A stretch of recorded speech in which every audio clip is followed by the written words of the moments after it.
Hello everyone, I am CP Jadon, your UGC Net Management faculty, and today we are going to discuss about what is HR evaluation and human resource information system. लेकिन उससे पहले थोड़ा सा recall करते हैं कि कल हमने क्या किया था। कल हमने देखा था कि आ, जो जो कॉम्पिटेंसी मैपिंग क्या होता है, जहाँ हमने 4 तरह की कॉम्पिटेंसीज़ की बात की थी, है ना, जिनमें से एक था हमारा इंटेलेक्चुअल और बिहेवियरल कह सकते हैं या मोटिवेशनल कह सकते हैं ना।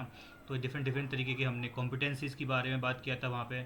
और फिर उसके बाद हमने देखा था HR अकाउंटिंग क्या होती है ना, ह्यूमन रिसोर्स अकाउंटिंग क्या होता है, हमने वो देखा था। उसके हमने डिफरेंट डिफरेंट मेथड्स देखे थे, जिसमें से कि सबसे ज़्यादा इंपॉर्टेंट जो मेथड था हमारा वो था एसेट मल्टीप्लायर मेथड, जो किसने दिया था, गिल्स ने और रॉबिन्स ने दिया था, है ना। एक था इंडियन मेथड जो एग्रीगेट मेथड था, जहाँ ग्रुप में हम बात कर रहे थे कि आप जब एवेल्यूएशन करेंगे तो ग्रुप के बेस पे करेंगे या ऑडिटिंग करेंगे तो ग्रुप के बेस पे करेंगे, ना कि किसी इंडिविजुअल के बेस पे करेंगे। तो ये था हमारे प्रीवियस लेक्चर के बारे में। आज देख लेते हैं HR एवेल्यूएशन क्या होता है। जैसे कि नेम सजेस्ट कर रहा है HR एवेल्यूएशन, तो यहाँ क्या करते हैं, HR डिपार्टमेंट क्या करता है, किसी इंडिविजुअल की वैल्यू के बारे में कैलकुलेशन या आइडिया लगाते हैं on the basis of their performance and productivity, कि वो ऑर्गेनाइजेशन को कितनी वैल्यू प्रोवाइड कर रहे हैं या ऑर्गेनाइजेशन में उनकी कितनी वैल्यू ऐड हो रही है। ठीक है, तो यही है हमारा HR एवेल्यूएशन। जैसे कि यहाँ है भी, HR evaluation is a process of assessing the value of individual to an organization. It involves measuring their productivity, performance, and promotability. It refers to the procedure and process that measures, evaluate, and communicate the value added to the organization by HR practices. तो यही है हमारा HR evaluation, कि वहाँ आप अपने HR policies के through जो आपके HR पॉलिसीज़ हैं उनको जब आप अप्लाई कर रहे हैं, और उसके बाद आप किसी इंडिविजुअल की जो ह्यूमन रिसोर्स है, उनकी इंडिविजुअल ह्यूमन रिसोर्स की आप जो उनकी वर्थ है या वैल्यू है ऑर्गेनाइजेशन में, उसको आप इवेल्युएट करने की कोशिश कर रहे हैं on the basis of productivity and their performance. So ये है हमारा HR एवेल्यूएशन। अब इसकी इम्पोर्टेंस क्या है, इम्पोर्टेंस ऑफ HR एवेल्यूएशन। ये आपको कॉस्ट कंट्रोल करने में मदद करता है, जहाँ आपको लगता है कि आप अननेसेसरी ह्यूमन रिसोर्स को डिप्लॉय कर रखा है, ऐसी एक्टिविटी को आइडेंटिफाई करना होता है और वहाँ से हमें कट करना होता है ह्यूमन रिसोर्स को, जिससे कि हम कॉस्ट कंट्रोल कर सकें। एफिशिएंट एलोकेशन ऑफ रिसोर्स, इन इस प्रोसेस के थ्रू हम क्या करते हैं, आप इंश्योर करते हैं the resource are used effectively. Contribution to bottom line, demonstrate how HR practices directly improving organizational results, की आपकी जो HR की प्रैक्टिसेस हैं या पॉलिसीज़ हैं उनको हम डायरेक्ट प्रैक्टिस में ला रहे हैं, और इससे हम क्या देख पा रहे हैं कि उनसे क्या पॉजिटिव इफेक्ट ऑर्गेनाइजेशन के आउटपुट पे या एफिशिएंसी पे पड़ रहा है। और है competitive advantage, highlighting the potential of human resource to provide edge over competitor. So ये कुछ हमारे इम्पोर्टेंस थे HR एवेल्यूएशन के। अब इसकी अप्रोच क्या क्या है, तो इसकी 4 अप्रोचेज हैं। There are 4 approaches of HR evaluation. One is benchmarking, second one is analytical approach, third one is balance card method and audit approach. तो ये लास्ट के ये 2 अप्रोचेज हैं, इनसे कई बार क्वेश्चन पूछा गया है, और स्पेसिफिकली बैलेंस कार्ड किसने दिया है ये कई बार पूछा गया है ना। तो हमें ये नीचे के 2 अप्रोच तो याद रखनी ही है कि क्या होता है और ये किसने दिए हैं। तो अब देख लेते हैं कि करके कि HR एवेल्यूएशन की प्रोसेस कौन कौन सी है। First one is bench marking. देखो बेंच मार्किंग HR जो हमारी HRM ह्यूमन रिसोर्स मैनेजमेंट की प्रैक्टिसेस हैं, उनको एक ऑर्गेनाइजेशन क्या होती है दूसरे ऑर्गेनाइजेशन के साथ कंपेयर करती है। कौन सी ऑर्गेनाइजेशन के साथ कंपेयर करती है, जो कंपनी ऐसा फील करती है कि जो दूसरी ऑर्गेनाइजेशन है उनके स्टैंडर्ड हमसे बेहतर हैं, तो उन कंपनियों के साथ अपनी HR पॉलिसी को हम जो HRM की जो हमारी ह्यूमन रिसोर्स मैनेजमेंट की जो प्रैक्टिसेस हैं, पॉलिसीज हैं, उनको कंपेयर करते हैं और आइडेंटिफाई करते हैं कि हम उनके बराबर काम कर पा रहे हैं या नहीं कर पा रहे हैं। अगर नहीं कर रहे हैं तो हम किस एरिया में स्कोप में अच्छा करें, उनको देखते हुए कि हम डिजायर्ड लेवल ऑफ इनपुट तक पहुंच सकें। So benchmarking involve comparing an organizational HRM practices with those of more successful organization। जिससे आपको लगता है कि ऑर्गेनाइजेशन सक्सेसफुल हैं उनके साथ आप कंपेयर करेंगे industry best practices. It allow employee and manager to learn and adopt best practices by studying competitor and industry leader. मान लो कोई एक कंपनी है ना, कंपनी ए है कोई, और वो उनकी कुछ एचआर प्रैक्टिसेस हैं और वो अपने एचआर प्रैक्टिसेस को कंपेयर कर रही हैं। मान लो कोई कंपनी जेड है जो कि इंडस्ट्री लीडर कह सकते हैं ना, तो इनकी जो इंडस्ट्री लीडर है तो इनकी जो पॉलिसीज़ होंगी एचआर पॉलिसीज़ उनको हम अच्छा मानेंगे। तो एक कंपनी क्या करेगी, अपनी जो पॉलिसीज़ हैं उनको कंपेयर करेगी जेड के कंपनी के साथ और वहाँ से उनका एवेल्यूएशन करेगी कि हम और क्या अच्छा कर सकते हैं अगर अच्छा नहीं कर रहे हैं तो यही होता है हमारा benchmarking approach. Focus on continuous improvement through comparison, identify gap in HR practices and highlight the area of improvement. जहाँ उन्हें लगता है कि कुछ कमी है तो वो उन एरिया को हाईलाइट्स करते हैं और उनमें इम्प्रूव करते हैं। Encourage learning from successful HR strategy of other company, जो दूसरी कंपनी है उनकी जो सक्सेसफुल एचआर प्रैक्टिसेस हैं उनको लर्न करते हैं और उनको अपने यहाँ अप्लाई करने की कोशिश करते हैं। तो यही है हमारा एचआर बेंचमार्किंग अप्रोच। फिर हमारा एनालिटिकल अप्रोच। एनालिटिकल अप्रोच में क्या है कि आप कॉस्ट एंड बेनिफिट, आप क्वांटिटेटिव टर्म्स में आ गए हैं यहाँ पे। आप अब कॉस्ट और बेनिफिट के टर्म्स में आप यहाँ कंपेयर करेंगे आप चीज़ों को। यहाँ पे कॉस्ट आप कितना खर्च कर रहे हैं और उनके कंपैरिजन में आपको कितना फ़ायदा हो रहा है, इस टर्म्स में आप अब एचआर एवेल्यूएशन करेंगे। The analytical approach to HR evaluation cost benefit analysis, और इसी को हम बोलते हैं यूटिलिटी एनालिसिस, मतलब उपयोगितावादी एनालिसिस करना हो गया कि आपको कितनी उसकी उपयोगिता है। It's major HR activity in economic term showing the cost involve and benefit gain. तो हमारी उपयोगितावादी सोच है कि यहाँ पर हम कितना अपने रिसोर्सों का इस्तेमाल कर पा रहे हैं और उसको कंपेयर कर रहे हैं फिर अपनी कॉस्ट के साथ, और उसे इकोनॉमिक टर्म में हम दिखाने की कोशिश कर रहे हैं कि कितनी कॉस्ट लगाने पे हमको कितना फ़ायदा हो रहा है। तो यही हमारी एनालिटिकल अप्रोच। एप्लीकेशन कहाँ है इसके, utility analysis has been used in evaluate employ hiring. Employ hiring में आपका जो एम्प्लॉय हायर कर रहे हैं उसमें हायरिंग में है ना या ट्रेनिंग में आपको जितना खर्चा हुआ है आप उसको कंपेयर करेंगे बेनिफिट्स के साथ कि वो कितनी वैल्यू आपको दे रहा है एम्प्लॉय, है ना। तो इस तरीके से आप कंपेरिजन करते हैं कॉस्ट एंड बेनिफिट के साथ। तो employ hiring, performance appraisal system, training programme and employ turnover. इसके एडवांटेज क्या है, provide a quantitative method for HR evaluation, help decision maker access the economic value of HR activity. So यही हमारे HR evaluation की analytical approach. फिर देखते हैं balanced cost approach. Balance cost approach कैसी है, यहाँ पे ये फाइनेंशियल एंड नॉन फाइनेंशियल दोनों तरह के आस्पेक्ट को मिलाकर बनाई हुई एक अप्रोच है। इसको हम एक स्ट्रेटेजिक मैनेजमेंट सिस्टम भी कह सकते हैं, एक मैनेजमेंट करने का तरीका भी बोल सकते हैं। ये किसके द्वारा दिया गया था balance cost, Robert Kaplan and David Norton. ये नाम बहुत इंपॉर्टेंट है, Robert Kaplan and David Norton. मैं आपको कई बार शायद बता चुका हूँ ये वाली बात, तो ज़्यादा एम्फोसाइज करना ठीक नहीं है इस चीज़ के लिए। तो क्या होता है आप देख लेते हैं बैलेंस कार्ड।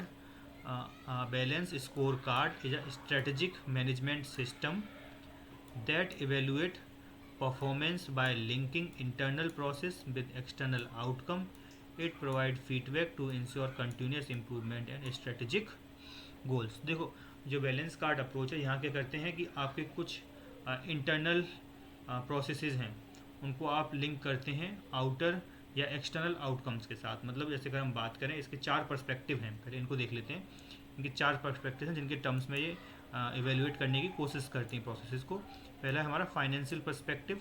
यहाँ क्या होता है, how shareholder views organization. अब आपके शेयर होल्डर्स होंगे ऑर्गेनाइजेशन में जो अपना पैसा लगाएंगे, तो अब मैनेजमेंट को उनको कैसे देखना चाहिए कि वो उनको कितना रेवेन्यू और प्रॉफिट जनरेट करके दे रहे हैं ना, कितना ऑपरेटिंग एक्सपेंस है और कितने खर्चे हैं वहाँ पे। तो इन सब चीज़ों को जब हम कैलकुलेट करते हैं और बाद में क्या करते हैं कि हम और कैसे वैल्यू एडिशन कर सकते हैं और कैसे प्रॉफिट अर्न कर सकते हैं, तो ये फाइनेंशियल आस्पेक्ट होता है जहाँ पर मैनेजमेंट को ये देखना होता है कि वो कैसे वैल्यू एडिशन कर सकता है अपने शेयर होल्डर्स के लिए। फिर है कस्टमर पर्सपेक्टिव। कस्टमर पर्सपेक्टिव क्या है कि how customer perceive the organization. एक कस्टमर है वो कैसे परसीव कर रहा है, मतलब अगर कोई बोल सकते हैं कोई कस्टमर ऑर्गेनाइजेशन के साथ एंगेज है तो ऑर्गेनाइजेशन भी क्या करेगी, उसे एक वैल्यू प्रोवाइड करेगी। वैल्यू इन द सेंस उसे सेटिस्फेक्शन होना चाहिए प्रोडक्ट यूज करने के बाद, है ना।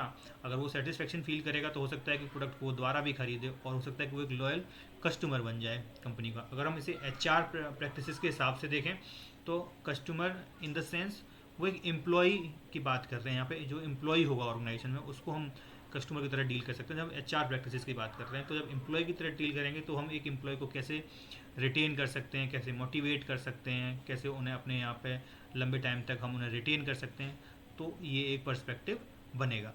फिर उसके बाद है हमारा internal business process perspective. Internal business perspective क्या है? Efficiency and effectiveness of operation. अब यहाँ पे क्या है कि आपने आपकी कोई एग्जिस्टिंग कोई एक बिजनेस प्रोसेस है जिसके थ्रू आप काम कर रहे हैं ना, लेकिन आप क्या कर रहे हैं कि अब आप ये देख रहे हैं कि आप कैसे और बेहतर कर सकते हैं। तो आप क्या करेंगे, एक टारगेट सेट करेंगे अपने लिए कि अभी आपको 50% अपने इंटरनल बिजनेस प्रोसेस है, आपकी जो प्रोसेस है उसको आप 15% और बेहतर बनाएंगे, जिससे कि आपकी जो इफ़िशियंसी एंड इफेक्टिवनेस बढ़ जाएगी, जिससे कि आपकी कार्य क्षमता अच्छी हो जाएगी और आप अच्छे से ज़्यादा और सर्विस दे सकते हैं। अच्छे से आप कॉस्ट पर यूनिट कम कर सकते हैं। इस तरीके के आप टारगेट सेट कर सकते हैं इंटरनल बिजनेस प्रोसेस पर्सपेक्टिव में। फिर हमारा लर्निंग एंड ग्रोथ। अब लर्निंग एंड ग्रोथ क्या है कि अब आप अपने एम्प्लॉय को ट्रेनिंग दे रहे हैं, उनका डेवलपमेंट कर रहे हैं, उनके इम्प्रूवमेंट के लिए काम कर रहे हैं, जिससे कि आप उनको और अच्छी तरह से ट्रेन कर रहे हैं, जिससे कि वो और अच्छे से टास्क परफॉर्म कर सकें और अच्छे से काम कर सकें, है ना। तो ये कुछ आप यहाँ पे की इंडिकेटर्स हैं, जैसे कि लर्निंग एंड ग्रोथ। यहाँ पर आप ट्रेनिंग दे रहे हैं, फोकस कर रहे हैं, इनोवेटिव आइडिया को जनरेट कर रहे हैं। तो यहाँ पर आपने एक टारगेट सेट कर लिया है कि हमें अपनी वर्कफोर्स को जो अभी स्टैंडर्ड लेवल है उससे हमें उनका ट्रेनिंग लेवल बढ़ा के उनका जो नॉलेज है या पावर है उसको इंक्रीज करना है। तो आप टारगेट सेट कर सकते हैं कि 10% हमें इंक्रीज करना है। तो यहाँ पर आप की इंडिकेटर डिसाइड कर लेते हैं, है ना। ऐसे ही आप बात कर सकते हैं कस्टमर रिटेंशन की, कि आपके कस्टमर एग्जिस्टिंग कस्टमर इतना है और आपको कस्टमर बेस आपको इंक्रीज करना है। तो इस तरीके से आप फाइनेंशियल एंड नॉन फाइनेंशियल की फैक्टर को आपस में लिंक करते हुए इस मॉडल को बनाते हैं। तो यही होता है हमारा बैलेंस स्कोर कार्ड। फिर है ऑडिट अप्रोच। ऑडिट अप्रोच में क्या होता है, इसको हम एक नाम से और जानते हैं, क्या है? Stakeholder approach. The HR audit is a systematic and formal process for examining HR strategies, policies, system and practices। यहाँ पे क्या होता है कि आप एक सिस्टमेटिक अप्रोच और फॉर्मल प्रोसेस है जहाँ पर एक इंडिपेंडेंट पर्सन होगा कोई, वो आपके HR पॉलिसीज़ और या सिस्टम है या प्रैक्टिसेस हैं उनको वो रिव्यू करेगा और उसके बेस पे देखेगा कि आपकी जो HR पॉलिसीज़ हैं वो सही से अलाइन हैं या नहीं हैं या उनमें कोई कमी है। तो ये अप्रोच होती है एक HR इवेल्युएशन की। ठीक है, तो इसके ऑब्जेक्टिव क्या होते हैं? Evaluate strength and weakness in HR practices. और इसमें हमें बस एक बात याद रखनी है कि एक इंडिपेंडेंट पर्सन द्वारा कंडक्ट की जाती है। Identify compliance issue and ensure HR activity align with organizational goal, recommended improvement and greater efficiency and effectiveness.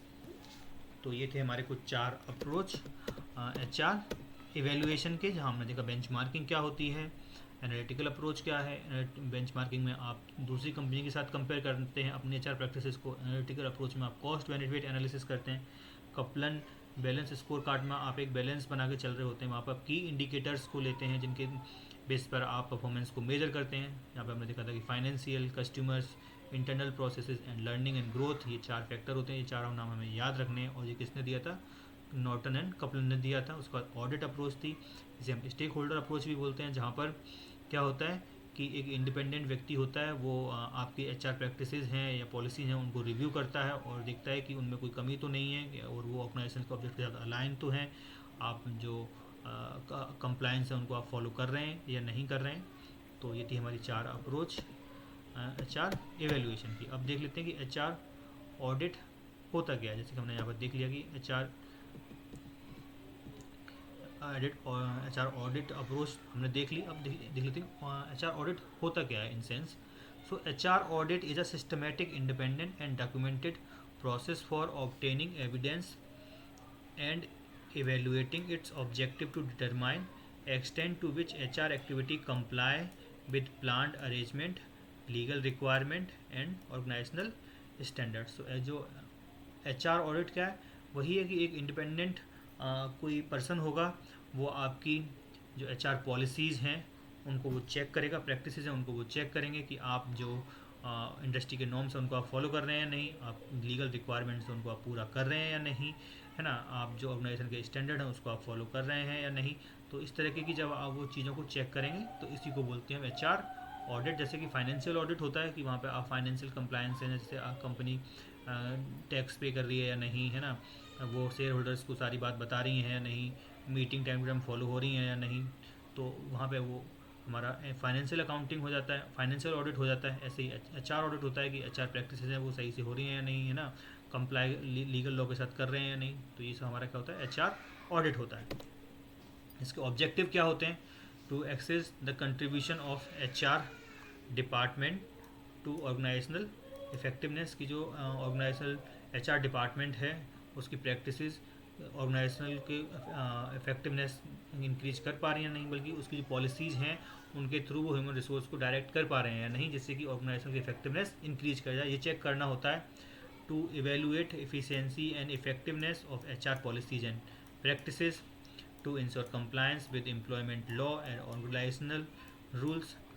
वही सब है, to identify gap weakness and area of improvement, to develop professional image of HR department, to recommend corrective action for improvement. तो ये कुछ हमारे objective हैं HR audit के। वहीं इसके बेनिफिट क्या होंगे, अगर आप फॉलो करेंगे तो आप जो आपकी वीकनेस है उसको वो आपको पता पड़ेगी, है ना, आप अच्छे से अलाइन कर सकेंगे अपनी HR पॉलिसीज़ को HR रिसोर्स को बिजनेस ऑर्गेनाइजेशन के साथ, है ना, आप अच्छे से परफॉर्मेंस अप्रेजल को मेजर कर सकते हैं, आप प्रॉब्लम सॉल्विंग या की एरिया ऑफ प्रॉब्लम है उनको आइडेंटिफाई कर सकते हैं, आप HR डिपार्टमेंट की एक प्रोफेशनल इमेज क्रिएट कर सकते हैं, आप कॉस्ट को रिड्यूस करने में आपकी मदद करेगा ऑडिट। तो ये सब हमारे क्या हैं, कुछ की बेनिफिट हैं HR ऑडिट के। अगर आप HR ऑडिट करते हैं तो आपको ये सब फ़ायदे होते हैं, जैसे कि ensure better compliance with labour law and regulation, performance appraisal system. ये सब हमारे HR ऑडिट के फ़ायदे हैं। अब प्रोसेस देख लेते हैं कि HR ऑडिट के में प्रोसेस क्या होता है। तो इसमें सबसे पहले आप define the scope and objective, आप क्लियरली डिफाइन करें आप उसका आपका ऑडिट करने का पर्पज़ क्या है, आप आउटलाइन करें clearly outline why audit is being conducted. आप सबसे पहले बताइए कि आप ऑडिट क्यों करना चाह रहे हैं। फिर स्कोप बताइए कि आप कौन कौन सी की एरिया हैं, उन की एरियाज़ को आप ऑडिट करना चाह रहे हैं, जैसे कि रिक्रूटमेंट प्रोसेस का करना चाह रहे हैं, या परफॉर्मेंस मैनेजमेंट, या कंपनसेशन, या कंप्लायंस, जिससे कि क्या हो सके कि आप अपने स्कोप को जो एरिया ऑफ स्टडी है या एरिया जिसको आप चेक करना चाह रहे हैं उसको आप क्लियरली डिफाइन करें, जिससे कि आप आसानी से उन चीज़ों को मेंशन कर सकें। फिर ऑब्जेक्टिव सेट करें, है ना, एंड आइडेंटिफाई की इंडिकेटर, आइडेंटिफाई की इंडिकेटर रिलेटेड टू, आप की इंडिकेटर्स क्या होंगे कि आप एक बेंचमार्क सेट कर लेंगे कि स्किल सेट क्या होना चाहिए, सिस्टम कैसा होना चाहिए, स्ट्रेटजी क्या होनी चाहिए। आप एक मोटा मोटा एक कह सकते हैं बेंचमार्किंग ही यहाँ पे सेट करेंगे। Collect necessary data such as indices, ratio and statics for analysis. फिर है हमारा एग्जामिन द वेरिएशन। अब आप क्या करेंगे, आप अब आपने की एरिया आइडेंटिफाई कर ले, अब आप स्टडी करना शुरू करेंगे। Analyze the available information related to HR policy, compare current performance with previous period, identify variation in HR outcome. आप जो प्रीवियस एक्सेस हैं आप करंट सिचुएशन के साथ आप उसको स्टडी करेंगे, और कोई गैप है तो उसको आप आइडेंटिफाई करेंगे। फिर क्या करेंगे, कंपेयर अक्रॉस डिपार्टमेंट, आप डिफरेंट डिपार्टमेंट के बीच में आप कंपेयर करेंगे। Compare HR performance across department within the organization, benchmark against similar organization और इंडस्ट्री। अब वही है कि आप या तो आप खुद बेंचमार्क सेट कर लेंगे, या आप जो बेस्ट इंडस्ट्री प्रैक्टिसेस हैं उनको आप बेंचमार्क लेके चलेंगे, और उनके थ्रू आप कंपैरिजन करेंगे डिफरेंट डिपार्टमेंट में। अब क्या होगा, draw trend line, identify pattern using trend line, frequency distribution and historical data, highlight area of improvement and recurring problem. अब आप एक ट्रेंड लाइन ड्रॉ करेंगे जिसके थ्रू आप जानेंगे कि कौन कौन से किस एरिया में आप इम्प्रूवमेंट कर सकते हैं, कौन कौन सी प्रॉब्लम द्वारा बार बार आ रही हैं उनको आप आइडेंटिफाई करेंगे, और उन पर क्या करेंगे, काम करने की कोशिश करेंगे। प्रिपेयर डिटेल रिपोर्ट, अब क्या करेगा HR जो ऑडिट कर रहे हैं वो क्या कर रहे हैं, उनका काम क्या होता है, एक रिपोर्ट बनाना होता है जो कि वो टॉप मैनेजमेंट है उसको सबमिट करते हैं, जिससे कि वो उस पर फैसला ले सकें। तो compile finding in structure audit report, submit the report to top management and departmental head, provide action level account accommodation recommendation for improvement. आप उस रिपोर्ट तो बनाएंगे कि कहाँ पे इम्प्रूवमेंट आपको करना है या कहाँ पर आप जो रूल्स हैं नॉर्म्स हैं उनको फॉलो नहीं कर रहे हैं, लेकिन उसमें आप क्या करेंगे, आप उसमें रिकमेंडेशन भी देंगे कि उनको क्या करना चाहिए। फिर है हमारा develop and implement an action plan to create a detailed plan to address identify issue, assign responsibility and set timeline for corrective measures, audit HR policies and produce as procedure as required। अब आपने plan बना लिया, उसको deploy कर लिया, उसको deploy करने के बाद आप क्या करेंगे, मॉनिटर एंड इवेल्युएट, और फिर भी आपको दोबारा लगता है तो फिर दोबारा HR ऑडिट होगा, और ये एक कंटिन्यूस साइकिल चलती रहेगी। तो यही थे हमारे HR ऑडिट का प्रोसेस। सो इसके बाद हमारा नेक्स्ट टॉपिक है human resource information system. So human resource information system क्या होता है कि आप अपने ह्यूमन रिसोर्स है उसके बारे में आप सारा डेटा है या इन्फॉर्मेशन है उसको एक जगह कलेक्ट करते हैं, उसी को बोलते हैं हम ह्यूमन रिसोर्स इंफॉर्मेशन सिस्टम। ये इंफॉर्मेशन मैनेजमेंट इंफॉर्मेशन सिस्टम का ही पार्ट है, MIS का ही पार्ट है। बस इसमें इस हिस्से में हम क्या करते हैं कि सिर्फ एम्प्लॉई के बारे में हम सारा डेटा कलेक्ट करते हैं। So a human resource information system is an organised procedure for collecting, storing and maintaining and retrieve and validating data needed by the organisation about its human resource. यहाँ पे human resource का सारा data collect कर रहे हैं। It is usually consider as a part of organisation management information system. ये MIS का ही एक पार्ट होता है। So this is human resource information system. इसके human resource information provided by HIRS। Human resource information system provide accurate and timely informed about employ and HR activity. तो देखो human resource information system की हमें ज़रूरत क्यों होती है, यहाँ से देखते हैं। एक तो हमें जिस व्यक्ति के बारे में डेटा चाहिए वो हमें आसानी से मिल जाए, हमें कब रिक्रूटमेंट करना है, रिक्रूटमेंट में कौन कौन एप्लीकेंट थे, किस पोजीशन के लिए हम हायरिंग कर रहे थे, करियर प्लानिंग क्या करना है, किन लोगों को हमें ट्रेनिंग देनी है, किन लोगों का हमें अप्रेजल करना है, किन लोगों को हमें रिम्यूनरेशन देना है, कितना पेरोल स्ट्रक्चर बनाना है, एम्प्लॉय का डेटाबेस है। तो ये सब क्या है, मदद करता है हमारा ह्यूमन रिसोर्स इंफॉर्मेशन सिस्टम जो एप्लीकेशन है वो इन सब चीज़ों में हमारी मदद करता है, जैसे recruitment information, career planning information, training information, appraisal information, remuneration information and employ data, complete detail about employ, demography, work history and record. Overall आपको अगर आपके पास अगर ह्यूमन रिसोर्स इंफॉर्मेशन सिस्टम है तो आप अपने सिस्टम पे एक एम्प्लॉय के बारे में उसका पूरा कुछ जान सकते हैं, आप HR प्रैक्टिसेस के बारे में जान सकते हैं, आप रिक्रूटमेंट पॉलिसी के बारे में जान सकते हैं, कैरियर कौन सी ट्रेनिंग चल रही है डिपार्टमेंट में भी, तो ये सब डेटा आपको वहाँ पे अवेलेबल मिलता है। इसके ऑब्जेक्टिव क्या है, provide historical information and evidence, provide up to date information, support personal research and audit, assist in personal decision making, decide payroll and career path, supply information and. ये सब आप खुद देख सकते हैं, ये कोई बड़ी चीज़ नहीं है, बस हमें पता होना चाहिए कि ह्यूमन रिसोर्स इंफॉर्मेशन सिस्टम क्या होता है। क्वेश्चन बनेगा तो सिर्फ यहीं से बनेगा। सच अभी मैंने फिलहाल ऐसे पे कोई क्वेश्चन देखे तो नहीं है, लेकिन सिलेबस का हिस्सा है तो हम इसे डिस्कस करेंगे। तो बस आपको पता होना चाहिए कि ह्यूमन रिसोर्स इंफॉर्मेशन सिस्टम क्या होता है। जो हमारा ज़रूरी हिस्सा है आज की वीडियो का वो है कि HR इवेल्युएशन क्या होता है और इसके अप्रोच क्या है, ये अप्रोच हमें पता होना चाहिए। सो this is all for today class, thank you, कल मिलते हैं।